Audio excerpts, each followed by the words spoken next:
오늘 출애굽기 32장 1절로 14절 말씀을 읽었습니다. 우리가 잘 아는 말씀이죠. 잘 알고 있는 말씀이지만 읽을 때마다 마음이 아프고 또 잘 이해가 되지 않는 그런 부분입니다. 하나님께서 이스라엘 백성들을 어떻게 인도하셨습니까? 하나님께서 이스라엘 백성들을 어떻게 구원하셨습니까? 하나님께서 광야 가운데서 이스라엘 백성들을 어떻게 보호하셨고 지키셨습니까? 이스라엘 백성들이 받은 은혜는 정말 말로 할 수 없는 그 어마어마한 복과 은혜를 받았습니다. 그들은 이제 하나님께서 주신 그 자유 가운데서 하나님을 마음껏 예배할 수 있는 이제 입장이 되었습니다.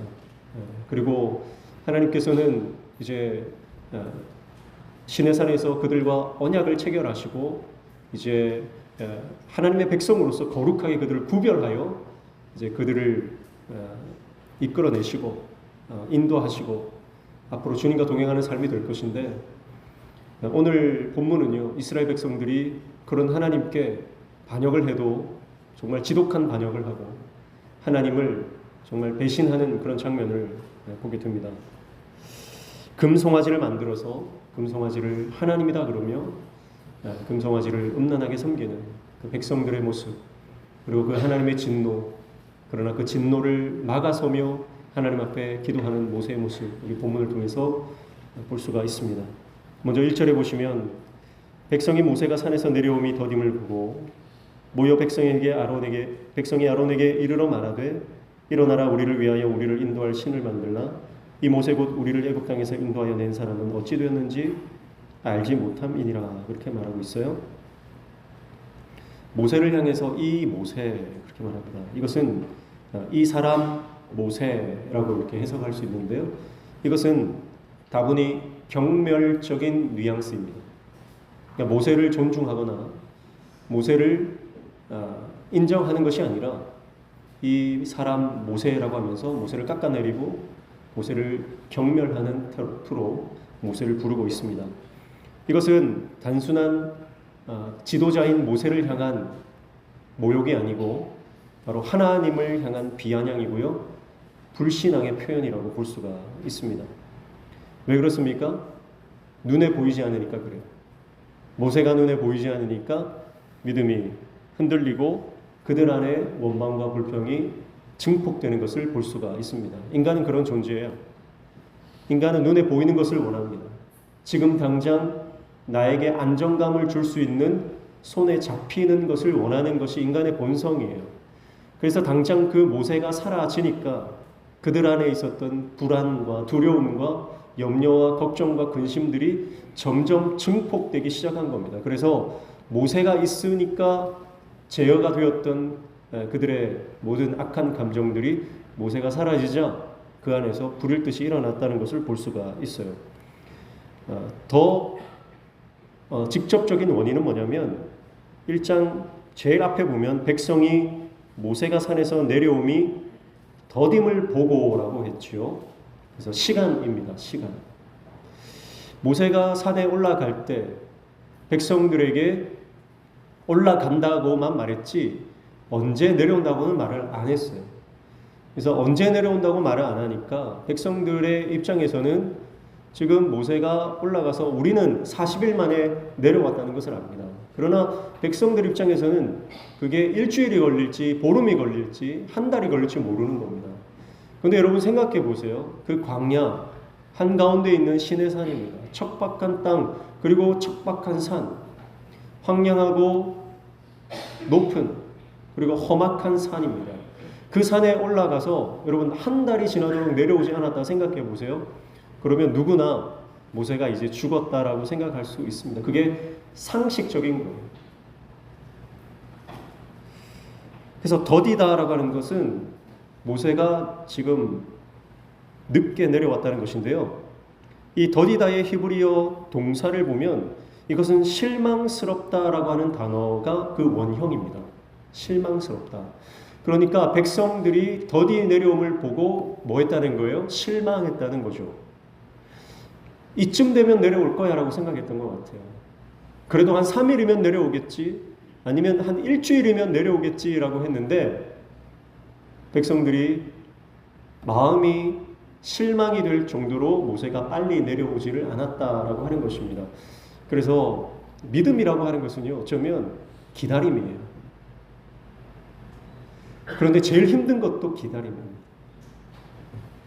그래서 하나님께서 우리 인생 가운데 우리의 신앙을 요구하시고 우리의 믿음을 증명하기를 원하실 때 가장 많이 사용하는 것이 바로 시간.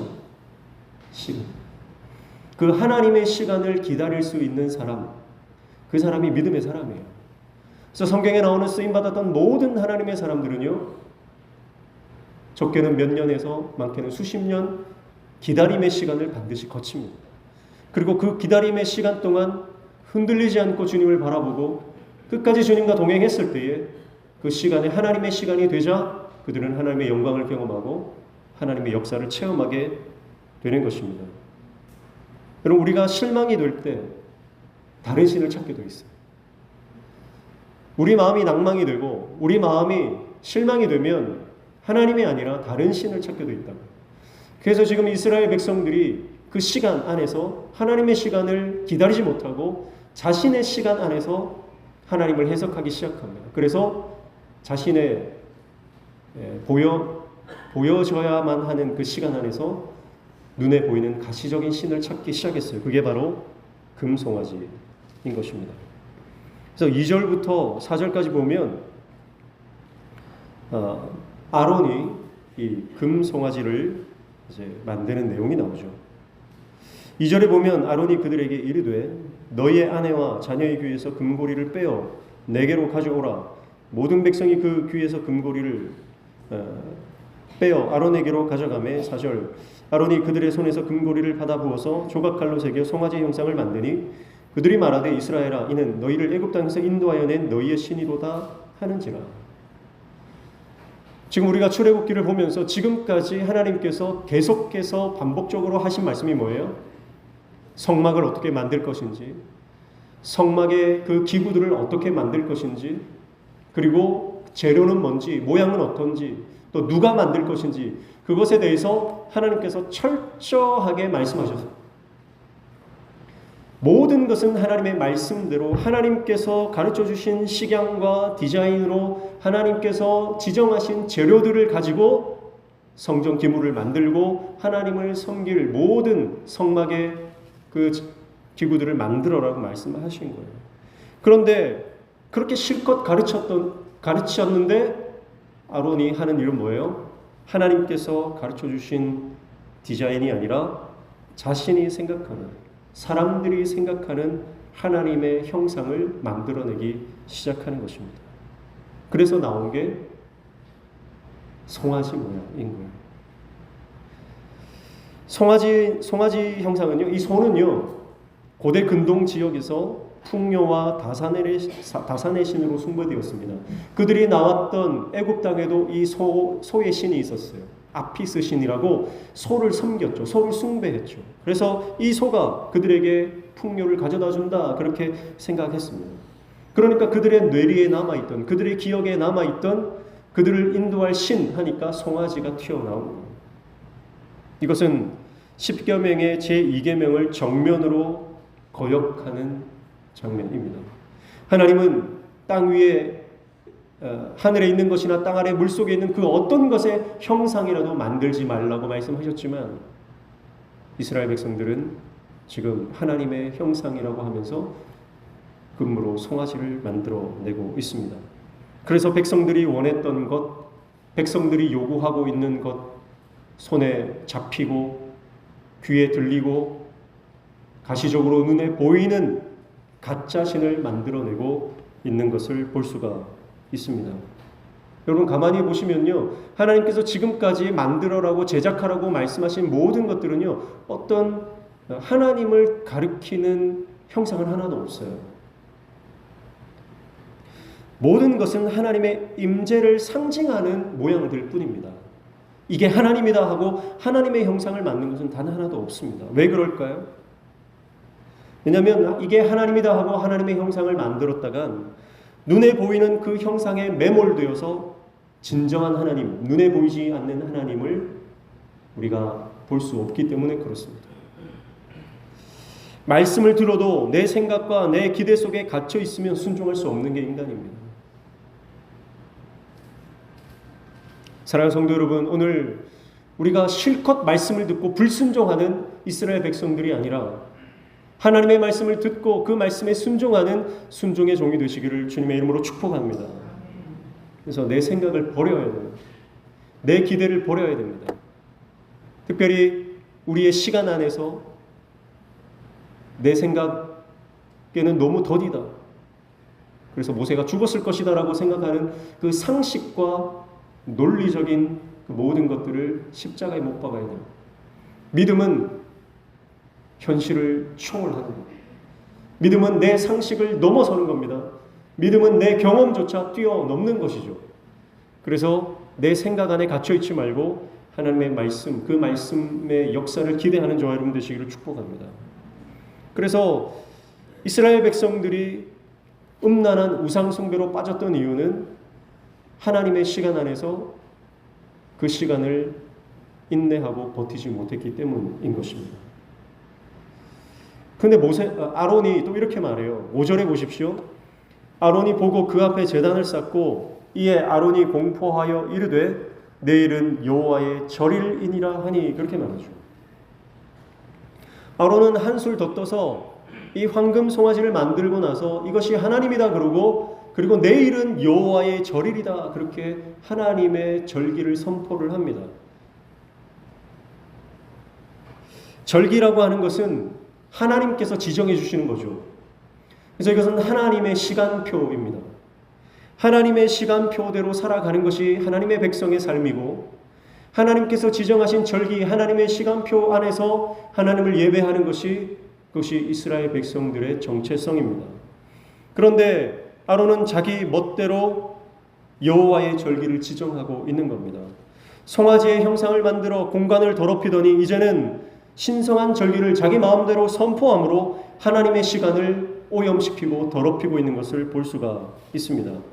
그리고 송아지 형상을 여호와라 칭함으로 하나님의 신성한 이름마저 더럽히고 있는 것이죠. 하나님의 거룩함을 인위적이고 인간적인 것으로 오염시키고 더럽히고 있는 죄를 짓고 있습니다. 이것이 아론의 죄입니다. 아론에 의해서 하나님의 시간과 하나님의 공간과 하나님의 이름이 오염되고 더럽혀진 것입니다. 여러분, 우리가 말씀에 순종하지 않고 내 생각에 갇혀 있으면, 여러분, 우리도 아론처럼 이스라엘 백성들처럼 하나님의 시간이 아니라 인간의 시간을 살아갈 수밖에 없습니다. 하나님의 공간이 아니라 사람의 공간을 살아갈 수밖에 없습니다. 하나님의 영광을 드러내지 못하고 하나님의 영광을 실추시키고 하나님의 영광을 땅에 떨어뜨리고 더럽히는 인생을 살아갈 수밖에 없는 거예요. 여러분, 오늘 우리가 살아가는 공간이 거룩한 공간 되기를 축복합니다. 우리가 살아가는 시간이 하나님의 거룩한 시간이 되시기를 축복합니다. 그래서 거룩한 시간과 거룩한 공간을 살아가는 하나님의 백성에 의해서 하나님의 이름이 존귀하게 되어지는 놀라운 역사가 일어나게 될 줄로 믿습니다. 6절에 보면 이튿날에 그들이 일찍 일어나 번제를 드리며 화목제를 드리고 백성이 앉아서 먹고 마시며 일어나서 뛰놀더라, 그렇게 말씀하죠. 아론이 말한 대로 그 다음날이 여호와의 절일이라고 여기며, 그러니까 그들이 마치 이전에 시내산 언약식에서 하나님의 말씀을 받고 함께 화목제를 드리고 하나님께서 초청하신 리더들이 하나님의 산에서 먹고 마셨던 것처럼 이제 이스라엘 백성들이 금송아지 앞에서 금송아지를 예배하며 잔치를 벌이며 음란하게 축제를 벌이고 있는 것입니다. 극단적인 배신의 광경입니다. 너무나 참담한 현장입니다. 여기에는 제단도 있고 제물도 있고 축제도 있습니다. 그러나 하나님 대신에 가증한 우상이 그 중심에 자리하고 있습니다. 사랑하는 성도 여러분, 우리의 시간, 우리가 정해진 시간에 예배드리고 우리의 공간, 우리가 정한 공간에서 예배를 드리고 이 예배의 시간과 공간 안에 예배의 형식이 있고 예배드리는 사람이 있고 또 우리 안에 예배의 모든 모습들이 있다 할지라도 여기에 하나님이 계시지 않으면 그것은 가증한 우상 숭배일 뿐이라고 하는 것을 극단적으로 보여주는 예입니다. 우리가 이 자리에 다 앉아있다고 예배자가 아니라는 말이죠. 우리가 나와서 교회당에 나와서 예배 드린다고 다 그 예배가 온전한 예배가 아니라는 것입니다. 우리 안에 하나님이 계시지 않으면 우리는 엉뚱한 우상을 중심에 세워놓고 그 우상을 섬기는 음란한 우상 숭배자가 될 수 있다는 하는 것입니다. 오늘 저와 여러분이 온전한 하나님의 예배자 되시길 축복합니다. 오늘 이 모임 공간에 이 시간에 오직 하나님만 예배 받으시는 온전한 예배, 거룩한 임재의 공간이 임재의 시간이 되기를 축복합니다. 그때 회복이 일어나는 거죠. 이들이 아무리 제사를 드리고 제물을 바치고 그들이 함께 예배한다고 할지라도 뛰어놀더라 열렬하게 하나님을 예배했다는 겁니다. 마치 요즘 젊은이들이 찬양 집회, 찬양 축제에 가서 막 뛰면서 예배하는 것처럼 이스라엘 백성들도 그렇게 하나님을 예배를 했다는 거예요. 그러나 그 하나님을 예배하는 것이 아니라 우상을 숭배하고 있는 것입니다. 여러분, 우리는 하나님 대신에 황금 송아지를 세워놓고 예배하고 있지는 않습니다. 우리의 황금 송아지는 뭡니까? 건강입니까? 재산입니까? 가족입니까? 남편이나 아내나 자식이나 아니면 직장이나 성공이나 사람들의 인기, 이런 것들이 나의 황금 송아지가 되어서 하나님 대신 그것이 나의 예배를 받고 있지 않는지 우리는 영적으로 우리 자신을 돌아보아야 하는 줄로 믿습니다. 하나님이 이 광경을 보시고 이 극단적인 배신의 광경을 보시고 하나님이 마음이 무너져 내립니다. 그래서 7절 8절에 모세에게 그만 내려가라 말씀하십니다. 화산 명령을 하시는 것. 7절 8절 보시면 여호와께서 모세에게 이르시되 너는 내려가라. 내가 애굽 땅에서 인도하여 낸 내 백성이 부패하였도다. 그들이 내가 그들에게 명령한 길을 속히 떠나 자기를 위하여 송아지를 부어 만들고 그것을 예배하며 그것에게 제물을 드리며 말하기를 이스라엘아 이는 너희를 애굽 땅에서 인도하여 낸 너희 신이라 하였도다. 자, 하나님이 얼마나 마음이 상한지 모세를 향해서 뭐라고 하냐면 네가 인도하여 낸 네 백성이 나의 백성이라고 하지 않고 모세 너의 백성이다 그렇게 말하는 장면을 볼 수가 있어요. 하나님의 마음이 얼마나 아프신지를 우리는 이 장면을 통해 볼 수가 있습니다.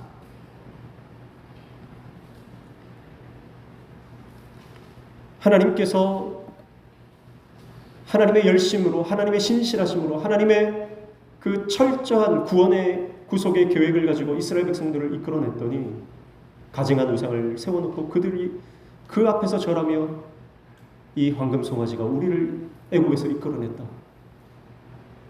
그 광경을 보시는 하나님의 심정은 어떠했을까? 우리는 짐작해 볼 수 있습니다. 그래서 하나님이 진노하시죠. 9절과 10절에 보시면 여호와께서 또 모세에게 이르시되 내가 이 백성을 보니 목이 뻣뻣한 백성이로다. 그런즉 내가 하는 대로 두라. 내가 그들에게 진노하여 그들을 진멸하고 너를 큰 나라가 되게 하리라. 그렇게 말씀합니다. 이제 이들을 진멸하겠다. 진멸한다는 것은 완전히 이들을 없애버리겠다. 죽여 심판하겠다라고 하는 말씀입니다. 그 근거가 뭡니까? 9절이죠. 목이 뻣뻣한 백성이기 때문에 그렇습니다. 목이 뻣뻣한 백성이라고 하는 것은 도무지 가능성이 없는 존재라는 거예요. 도무지 용서받을 수 없는 지금 상황이라는 겁니다. 구약 전체에 목이 뻣뻣한 백성이라고 하는 것은 여러 차례 나오는데 이것은 이스라엘 백성들의 철저한 불신앙을 나타낼 때 쓰는 말입니다. 그래서 이렇게 하나님 말씀에 불순종하는 이스라엘 백성들을 하나님께서 진멸하시겠다. 그래서 뭐라고 하냐면 내버려 두라. 나를 내버려 두라. 그렇게 하나님이 모세를 향해 요청하십니다. 제발 나 좀 가만 놔둬. 내가 하는 거 이제 막지마. 그런 뜻이에요. 그리고 이것은 하나님이 이제 심판에 대한 결연한 의지를 가지고 실행에 옮기시기 직전이다라고 하는 하나님의 의지를 말하는 겁니다. 내버려둬라. 내가 이 백성들을 이제 진멸하겠다. 그런데요, 모세가 어떻게 하나요? 11절부터 14절은 모세의 기도입니다. 이스라엘 백성들이 타락하고 하나님을 철저히 반역하여 하나님을 배신했지만 그래서 지금 임박한 하나님의 진노가 이 백성들의 목전에 놓여 있습니다. 그래서 하나님께서 이제 그 뜻을 실행에 옮기시게만 하면 이 백성들은 다 진멸될 위기에 처해 있습니다. 하나님의 뜻이 너무나 분명합니다. 너 이제 가만히 나를 놔둬. 나를 내버려도 내가 이 심판을 반드시 실행할 거야. 그렇게 하나님 말씀하십니다. 그러나 모세는 어떻게 하나요? 포기하지 않고 하나님 앞에 기도합니다. 누구를 위해서요? 저 완악한 이스라엘 백성들, 타락하여 음란하게 우상을 섬기고 그 앞에서 춤추며 뛰어 놀고 있는 이스라엘 백성들 앞에서 그들을 막아서고 있습니다. 그리고 하나님께 기도합니다. 하나님, 저들을 용서해 주십시오. 그게 모세의 기도예요. 그래서 11절 보시면 모세가 그의 하나님 여호와께 구하여 이르되 기도했다는 거죠. 여호와여 어찌하여 그 큰 권능과 강한 손으로 애굽 땅에서 인도하여 내신 주의 백성에게 진노하시나이까. 12절 어찌하여 애굽 사람들이 이르기를 여호와가 자기 백성의 산에서 죽이고 지면에서 진멸하려는 악한 의도로 인도해 내었다고 말하게 하시려 하나이까. 주의 맹렬한 노를 그치시고 뜻을 돌이키사 주의 백성에게 이 화를 내리지 마옵소서. 그렇게 말합니다. 모세가 어찌하여 반복해서 하나님 앞에 요청하고 있는 것은 바로 이 백성을 진멸하면 하나님의 영광이 실추된다라고 하는 거예요. 이 백성이 죽어도 마땅한 존재이지만 그러나 이 백성을 죽이게 되면 하나님께서 악한 의도를 가지고 이 백성들을 애굽에서 이끌어내서 이 광야에서 죽였다. 사람들이 그렇게 말할 것이라는 거죠. 모세의 기도의 근거는 어디에 있습니까? 하나님께서 이스라엘 백성들을 용서해 주셔야 합니다라고 하는 그 용서의 근거가 어디 있습니까? 자기에게 있지 않아요. 이스라엘 백성들에게도 있지 않아요. 그 용서받을 수 있는 단 한 가지 근거는요, 어디에 있습니까? 하나님 자신에게 있는 거예요. 하나님의 영광을 위해서 용서해 달라는 거예요. 이게 모세의 기도입니다. 모세의 중보기도는 하나님의 명예, 하나님의 영광에 근거한 기도입니다. 또 13절에 주의 종 아브라함과 이삭과 이스라엘을 기억하소서. 주께서 그들을 위하여 주를 가리켜 맹세하여 이르기를 내가 너희 자손을 하늘의 별처럼 많게 하고 내가 허락한 이 온 땅을 너희의 자손에게 주어 영원한 기업이 되게 하리라 하여 하셨나이다. 두 번째, 모세가 하나님 앞에 이 백성을 용서해 달라고 하는 근거는 어디에 있습니까? 바로 하나님께서 약속하신 약속의 언약, 말씀에 있다는 것. 하나님의 언약을 의지하여 이 백성을 용서해 달라고 하는 것. 이것 외에는 이스라엘 백성들이 용서받을 길이 없다는 것을 모세가 너무나 잘 알고 있기 때문에 그렇습니다. 그렇다면 저와 여러분은 어떻습니까? 여러분, 우리가 사랑받을 자격이 있습니까? 사랑받을 자격이 없습니다. 우리가 용서받을 근거가 우리 자신에게 있습니까? 아니요. 우리에게는 전혀 용서받고 사랑받고 구원받을 근거가 우리에게는 전혀 없습니다. 털끝만큼도 없어요. 우리가 구원받는 근거는 하나님께 있습니다. 우리가 용서받는 근거는 오직 하나님께 있습니다. 우리가 다시 기회를 얻을 수 있는 근거는 오직 하나님께 있습니다. 하나님의 말씀, 하나님의 성품, 하나님의 영광, 거기에 달려 있는 거죠. 그래서 자랑할 사람이 아무도 없습니다. 행위가 아니라 믿음, 출신이 아니라 은혜입니다. 그래서 하나님을 향한 그 은혜를 향한 믿음만이 우리를 구원할 수 있는 거죠. 그 은혜의 자리로 우리를 이끌어갈 수 있는 것입니다. 그래서 이 자리에 모인 모든 성도들 저마다 각각 다른 모양, 다른 처지에 놓여 있지만 그러나 하나님 보실 때는 다 똑같은 죄인입니다. 다 은혜가 필요한 존재인 겁니다. 누구는 은혜가 필요하고 누구는 은혜가 필요 없는 존재가 아닙니다. 누구는 조금 은혜가 있으면 되고 누구는 많은 은혜가 필요한 것이 아닙니다. 동일하게 하나님의 은혜가 전적으로 필요한 존재가 저와 여러분이라는 거예요. 그 은혜를 저와 여러분이 받은 줄로 믿습니다. 그래서 우리가 살아가는 거죠. 그래서 우리가 하나님의 백성으로 하나님의 자녀로 살아가는 것입니다. 그렇다면 이제 우리에게 주어진 사명이 뭡니까? 모세처럼 타락하고 예수님을 떠나 죽어가고 있는 수많은 백성들을 향해 하나님 앞에 서서 저들을 위해서 중보하며 기도하는 것이 우리에게 주어진 사명인 줄로 믿습니다. 그래서 하나님께서는 나를 내버려 두라 그렇게 말씀합니다. 그러나 모세는요, 하나님을 내버려 두지 않습니다. 오늘 저와 여러분이 하나님을 내버려 두는 사람이 아니라 끝까지 하나님을 붙들고 늘어지는 하나님의 종, 기도의 사람 되시기를 축복합니다. 그래서 하나님이 쉬시지 못하도록 하라, 그런 말이 있죠. 하나님은 쉬시는 분이 아니에요. 하나님은 쉬지 않고 일하시고 졸지도 주무시지도 않고 일하는 분입니다. 그런데 왜 하나님이 쉬시지 못하도록 하라고 하는 겁니까? 그것은 하나님을 내버려 두라, 내버려 두지 않는 것과 같은 의미입니다.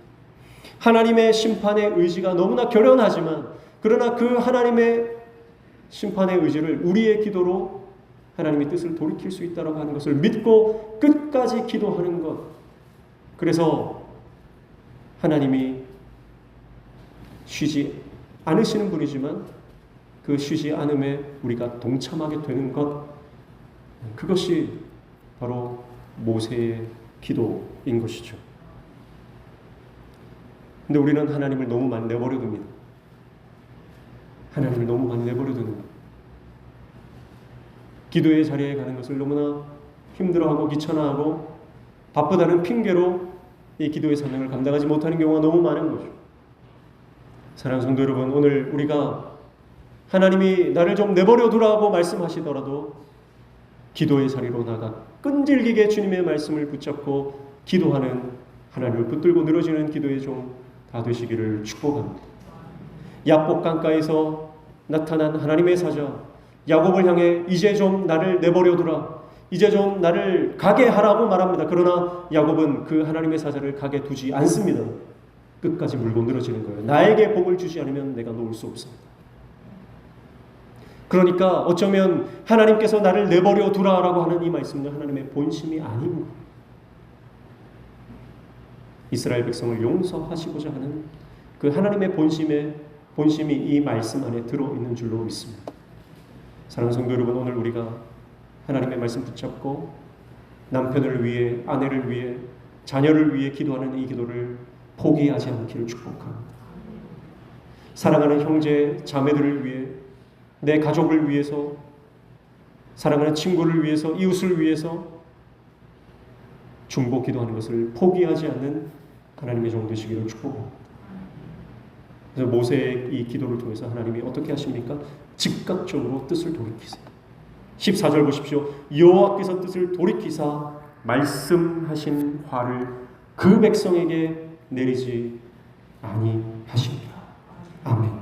사랑하는 성도 여러분, 우리가 기도할 때 하나님께서 뜻을 돌이키실 줄로 믿습니다. 우리가 기도할 때 회복의 역사가 일어난다는 거예요. 우리가 기도할 때 치유의 은혜가 일어난다는 거죠. 우리가 기도할 때 반드시 변화가 일어난다. 그래서 기도를 포기하지 말고 끝까지 모세처럼 중보의 기도를, 이 사명을 감당하는 하나님의 종들 다 되시기를 주님의 이름으로 축복합니다. 기도하겠습니다.